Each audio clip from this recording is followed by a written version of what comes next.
My name is Dunker, and this is my bike.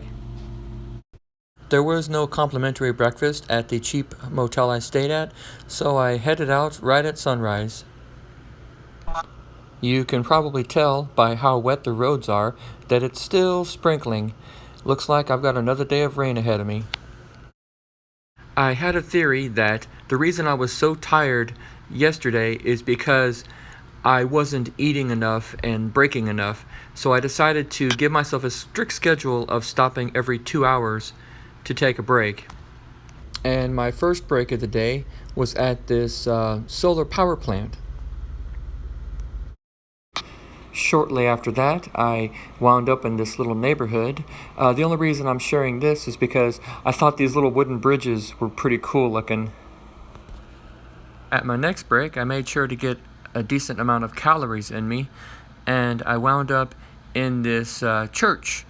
They were closed, but I borrowed their parking lot for a few moments while I relaxed and ate some food. One of the many things I was not prepared for was how much my hands would hurt after they got wet.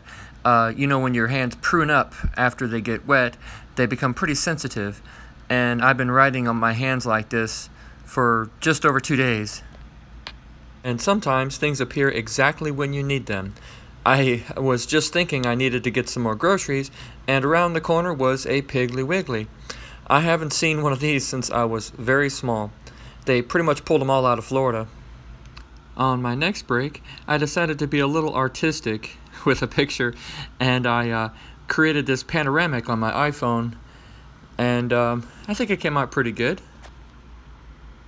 And shortly after this, I continued in the rain and decided to listen to the Sense 8 soundtrack, and this song made me giggle given the circumstances. Gone all the dark clouds that had me blind. It's gonna be a bright, bright, sunshiny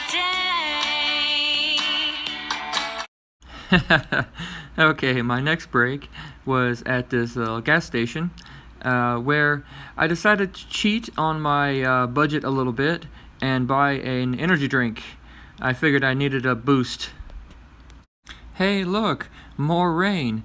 Oh boy, the day was like this all the way to the end, pretty much. At this point, my phone was getting difficult to use because the screen was so wet. But I did manage to capture these pictures of me in this little park on a break and my crossing into South Carolina. Yay!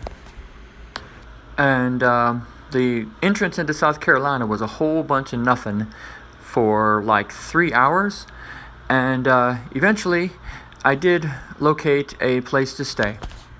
I got to stay in another very nice place called the Sleep Inn. And boy, was I ready to crash. Thanks for watching, and check out more of my stuff at dunkerbike.com.